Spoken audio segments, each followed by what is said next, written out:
All right, so today I want to talk about Kant's a priori synthetic, and we'll get there. But before we talk about the a priori synthetic, I want to talk about Plato a little bit, and you'll see why I started with Plato in this video shortly. But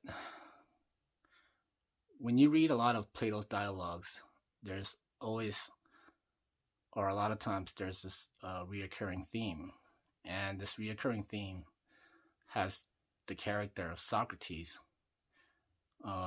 usually talking to people, right? And he's a philosopher, and the people he talked to are not necessarily philosophers, but they are oftentimes well known. And a lot of times when Socrates is engaged in dialogue with these people, he kind of has to persuade them to kind of stay there, right? And because Socrates, regardless of what a lot of people say about Socrates, he was somewhat of a famous figure in Athens, right? He had people following him just as much as the people he encountered, right? But a lot of times, the way it would go in the dialogue is Socrates runs into somebody that he hasn't met before, and they've talked on different occasions, but what he does is he kind of says to the effect that we have known each other for a while, and we're trying to figure something out. And if you will, we would approach this open-mindedly, and if we were to agree or disagree, we would be honest about it, right? We'd find a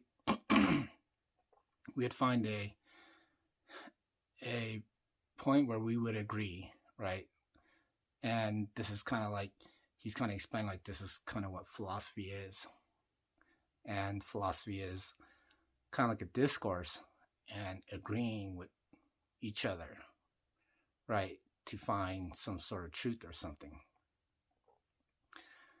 And when you're familiar with a few of his dialogues, you'll recognize that a lot of times the characters don't really want to talk to him because he is really too much of a intellectual opponent to engage in a dialogue with, right? So a lot of times he's just saying, well, if you're my friend and we want to find truth, then you would just kind of like follow through on your reasoning, right? And I find it kind of cringe, like pretty much every time he does this in a dialogue, because I kind of know that Socrates as a figure kind of has to do this persuasion to be able to. He needed these people to put out what he wanted to say to be relevant, right? And when I say relevant, I think a lot of the times the people that he confronted, they kind of knew the magnitude of the type of person he was, being around, having students around him, right? Students like Plato that would follow him around, right? They kind of knew the magnitude that when you engage with this person, it's going to have some type of relevance, perhaps later on in history, and perhaps that they didn't want to be made an example of through engaging in dialogue. But nonetheless, Socrates would, often say, we are friends, let's figure this out, right? And he kind of had to say this, right? And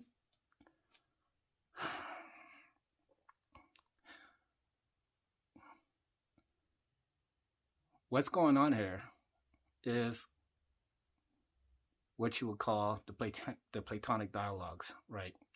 And they're just engaging in dialogues. And we're going to look at this idea when two people engage in a dialogue and they agree on something, right? And I want to say that Socrates, he's looking for someone to agree with him, but to a point where it's not in degrees of agreement, right? It's not like someone agrees with this person as long as, it's more like, do you agree with this person, right? And you can't say no buts. It's like, I agree, but you can't really do that. It's more like we're looking at, do you agree with this person? Is it a yes or a no, right? That's the only way you can answer. Do you agree? Yes or no? So agreeing is what we're going to kind of point out, right? And I feel that Kant's a-priori synthetic kind of takes this dialogue form that was done by Plato, and he kind of puts the parameters on this idea of agreeing, right? Or what it is to mean to agree, right? Or is it possible to even agree? We're looking at this idea of of the agreement itself rather than the dialogue, right? It's we're looking at different facets of our conversation. So the last previous videos, we were talking about Kant's a-priori, right? And in this video, we're going to take Kant's a-priori out another step into the a-priori synthetic. And the way we're going to talk about this is we're going to talk about the ideas of singular and plural again, right? And last video, we talked about the a-priori as something that's singular and the a-posteriori as something that's plural. And if we remember, these are two different types of knowledges, right? One is a-priori knowledge, which is singular, and the a-posterior is plural, right? And then we talked about things that are associated with it, right? In terms of aspects and stuff like that. The a-priori deals in terms of quality, and the a-posteriori is associated with aspects of just disparate things, right? But it's quantitative rather than qualitative. The a-priori synthetic is more than just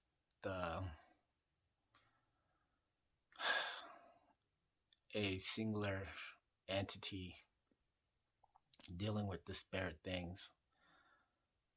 The a-priori synthetic creates something, right? That's other than the lived experience that we have. And the first thing I'm going to say we're going to create with the a-priori synthetic is we're going to create space, okay? Uh, Earlier, I said that the a-priori dealt with space, right? And it dealt with our predispositioned space, right? And here, I want to bring our predispositioned space further and to say that um, there's always space beyond our experience, right? So you're kind of creating space beyond your experience. Your immediate space, there's always space beyond that, right? When you think of in terms of yourself in space and you think as the edge of the universe, right? There's always further space than that, right? And when we look at how we're creating this thing other than ourselves, something contrary to ourselves, this space contrary to our space, we are creating something that's a priori synthetic, right? As we talk about it. So here we're talking about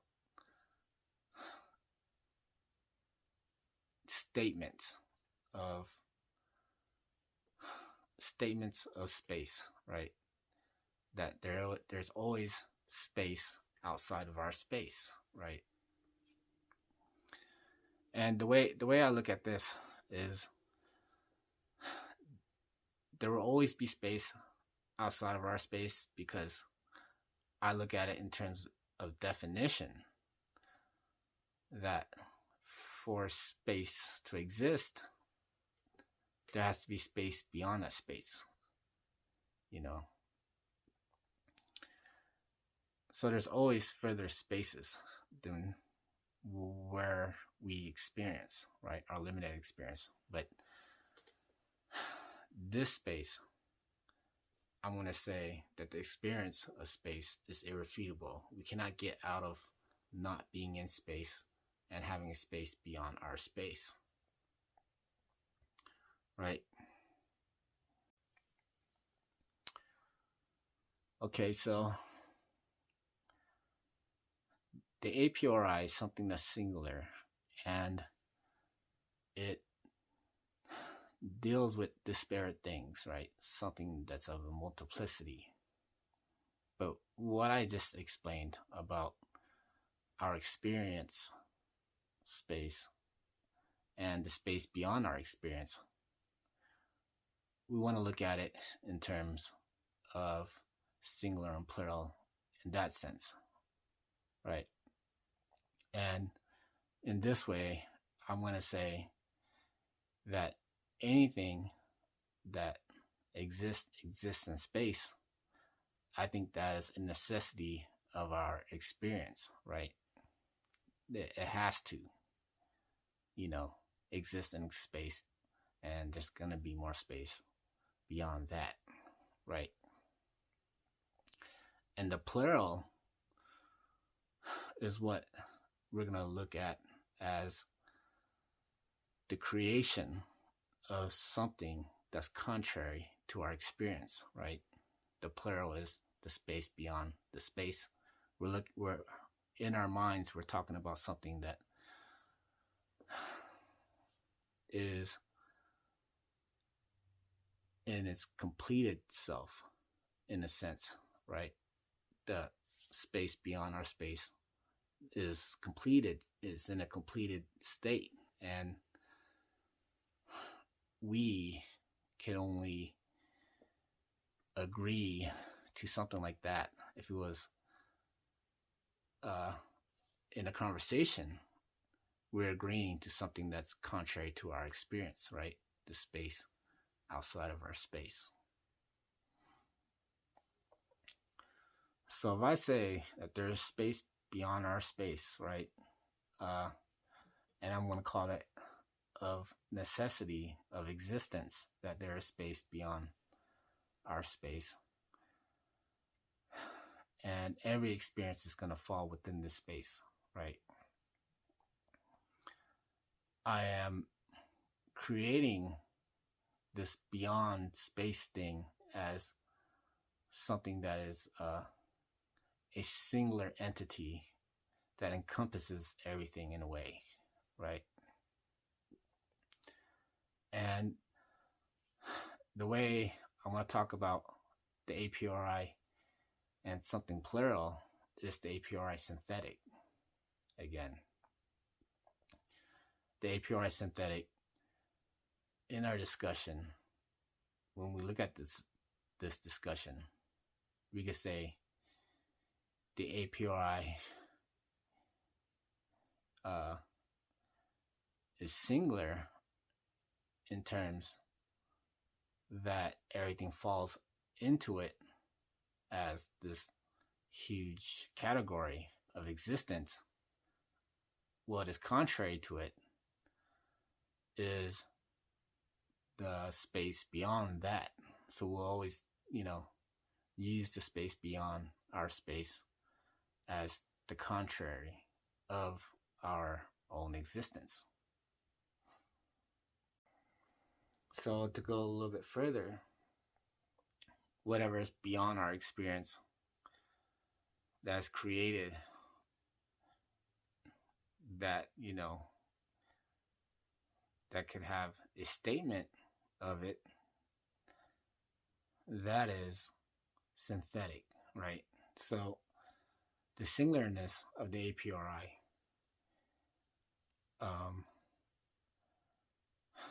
it doesn't have anything contrary to it, which means, the things that are in space, there's nothing contrary to it because it's in the same space. But in conversation, the stuff that we talk about, like the space beyond our space, that is not of our space, that is in the completed state. And in a way, that completed state, in terms of statement, has a plurality of not being part of space in a way. The conversation that we created now, if you can see it, it's not a part of space, right? See, I started something synthetic as the space beyond our space, right? But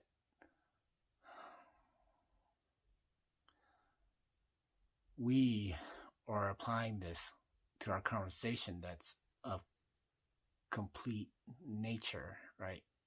The words 1, 2, 3 are quantitative. And those are completed as 1 or as 2, as 3. And that is synthetic, right? Now, as the a priori was dealing with degrees of reality, the a priori synthetic does that and deals with synthetic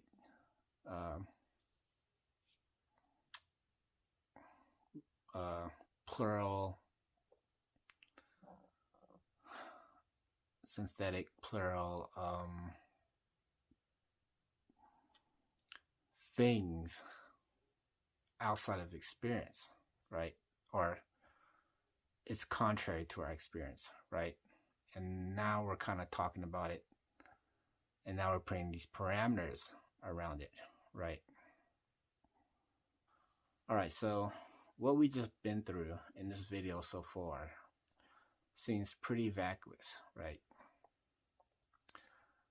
Now, I think what we should do is kind of put more parameters around everything, and we'll kind of revisit everything and we'll see if everything kind of follows, right? We're going to put it through some type of logical test or some type of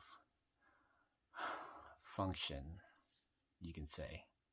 And we're going to hold on to these rules, right? We're going to put these rules on these things to define what we're doing in this project. Okay. So if we remember, the a-priori is a type of knowledge, and a-posteriori is also a type of knowledge. And now we're going to deal with another set of things, which is judgments. And when we say judgments, one of them is synthetic and the other one is analytic, right? So now we're going to talk about the analytic and synthetic judgments. And I know this is vacuous again, but when I learned Kant, right, there's really the rules is what I kind of stuck with, and what you're dealing with is how I've came to terms with these rules. Okay. And the rules are, when we're talking about knowledge, we got to look at it in terms of rules. Okay. And the rule is, if it's a priori knowledge, then the experience is irrefutable. And we kind of talked about that. Okay. And if the knowledge is a posteriori, then the knowledge could be refutable. Okay. And we'll talk about that more. Okay. So the a priori synthetic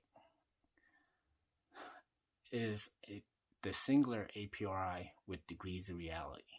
And it's, when we look at the a priori with a priori synthetic, we looked at the synthetic as something that's contrary to the a priori. And we've made it contrary spatially to say that the space beyond our space exists. There's space beyond our space. And we could look back at the a posteriori and say that there is a unlimited, or an a posterior that has no limits, right?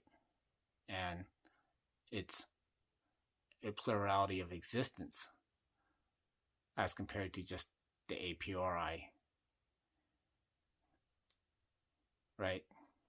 And the a priori synthetic, but the a priori synthetic is making something that's a priori analytic, and that a priori analytic thing is the unlimited space, right?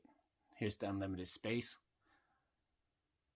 in terms of a singular a priori, and also the space beyond the space, right? We're going to deduct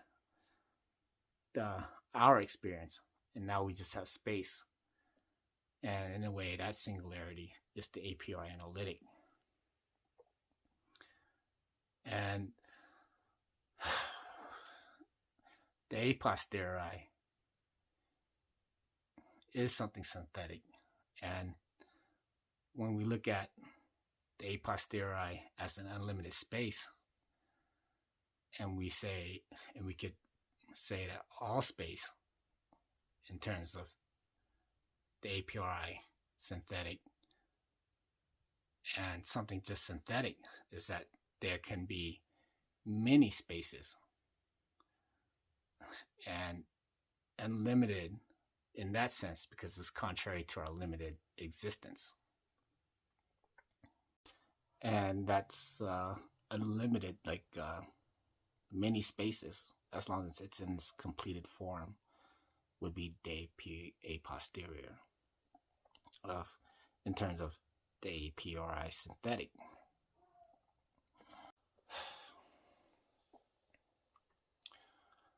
Okay, so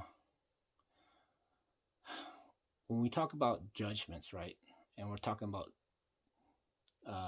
judgment statements, we're taking some things and we're taking it to another level, you could kind of say, right? Something contrary to our experience, right? We're creating it, okay?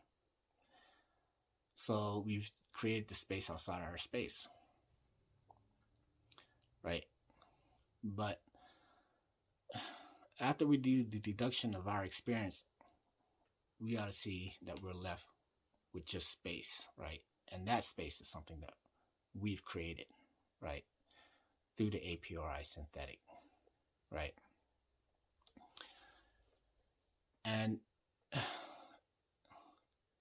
again, we're going to go through plurality and singularity using the a-priori analytic, right? The a-priori is singular. The analytic is singular because the contrary is inconceivable, right?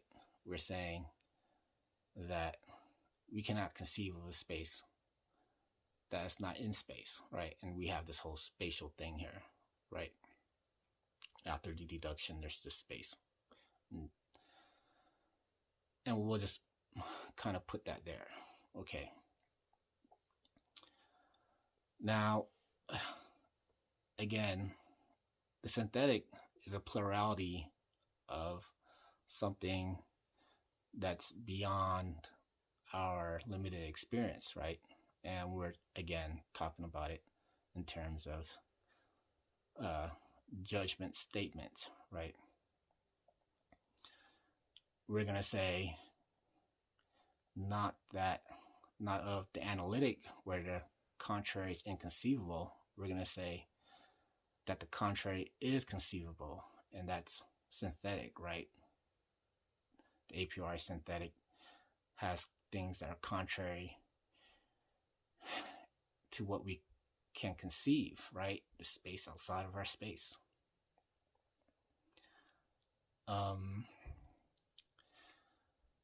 And then just a little bit ago, I mentioned a-posterior, right? And we'll get a little bit into a-posterior. So a-posterior, not talking about it as the a-priori synthetic. If you remember, it was kind of fuzzy, right? But in terms of being able to make sense of something outside of our own experience, the a-priori synthetic, we're creating something, you could say, that's kind of synthetic. We're making sense of something that's synthetic, right? We're taking something out another step from the a-priori. And we're going to say that there is an unlimited a-posterior, right? An unlimited a-posterior. And when we have this unlimited a-posterior, what we want to see here is that this is something else besides space, right? It's like a plurality, right? And there's contrary things to that. That's a statement judgment, right? It's synthetic, a plurality that's synthetic, right? But here, what I want to do is, go through, you could say, both a reduction and an induction, right? Here, we have our experience, and we have this contrary experience, right? This contrary experience. And we're seeing it in terms of multiplicity, but we can deduct the multiplicity and turn it singular, right? And when it's singular, it's like this infinite thing, right? And if you remember from the last video, what we were talking about was transcendental realism and transcendental idealism, right? And we said transcendental realism was, on one hand, is rationalist, and on the other hand, it's empiricist and skeptics, right? And we said that Kant was something else, right? Kind of like a mashup of these two. Here, what I kind of like did was not to say that we fell on one side or the other. I'm saying that we created, on one hand, just space, right? And we're just saying the a-priori analytic, right? The contrary to space, existence is inconceivable, right?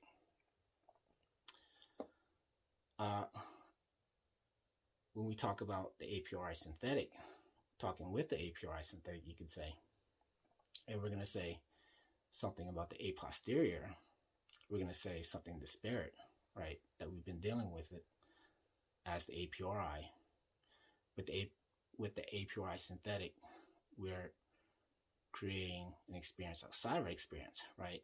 And we're going to say that this experience outside of our experience is a singular experience, contrary to the multiplicity of the a-posteriori. We're talking about a singular thing, right? And here, the singular thing, the way I'm going to look at it, is something that we created through a synthetic deduction of the multiplicity and an induction of the singular a-posterior, right? But the singular thing is like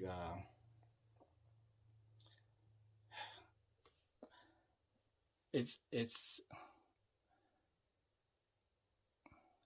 in a way, you might see it as like a mirroring of space, but the context or the composition or the makeup of it is totally different, right? Space is one thing, right? Space tells you nothing, in a way, besides space, right? But when we look at this this thing that we reduced and inducted to, we're talking about the a-posteriori synthetic specifically.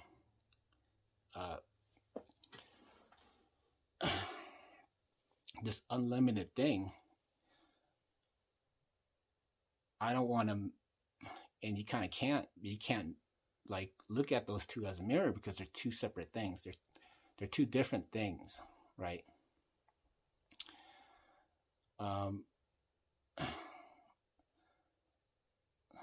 And so it's not a mirror, right? That it's not a transcendental real mirror.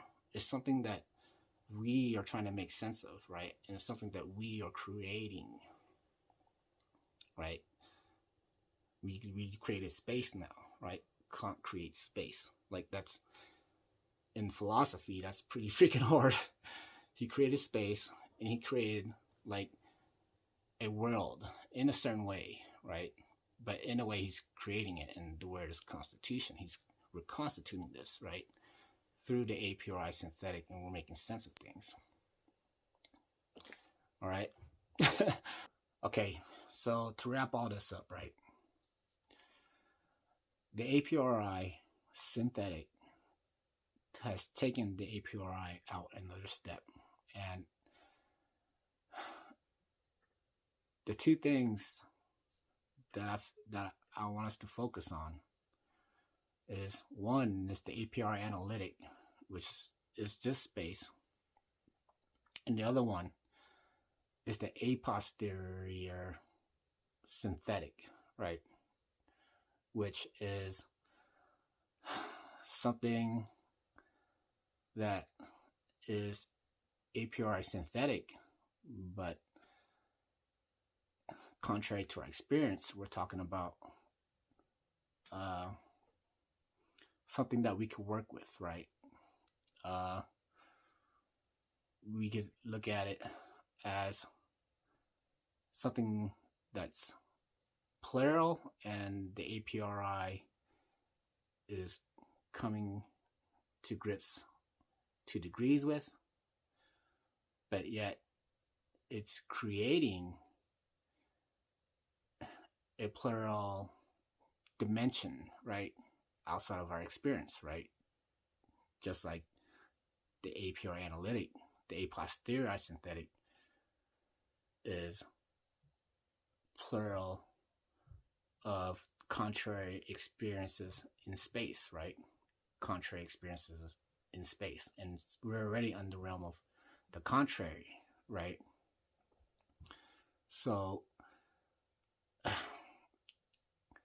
we do a deduction, and in that way, it's like a quantitative deduction.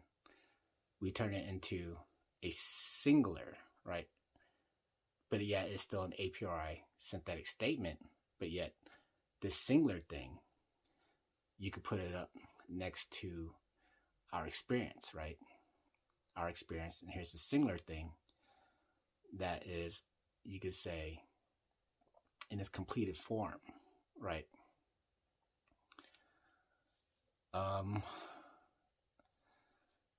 This completed form, again,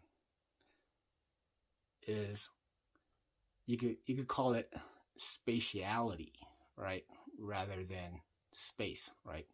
Here's space, and things in it are spatial, but spatiality is just it existing in space, right? And we're looking at this in an unlimited form, right? And you could say, in a way, that's like the world, right? In a way. All right, so to end this video, I'm going to leave y'all with some words of encouragement. And I remember when I was studying Kant, when I learned the rules of the knowledge and judgment, I just kind of like, it was so hard to like kind of put together into a workable system that it kind of like was my drive to like really understand this, right? And what you have to do to really grasp all this, this ordering of sort, is you just kind of have an open mind, for sure. You gotta keep an open mind and be able to place things without it kind of disappearing vacuously. Okay, we'll talk about vacuousness more, and I'm gonna watch this video a couple times, and then I'm just gonna figure out how to like really clarify everything that I've been saying, and we'll talk about more Kant. But this is I would say everything will be downhill from here, and everything will get clarified from here. But that was pretty vague and vacuous, so you got channel your inner intellect to entertain all these things in your mind. And it's a major feat for anybody to really get Kant right, and I'm giving you an angle into Kant one way or another. Okay,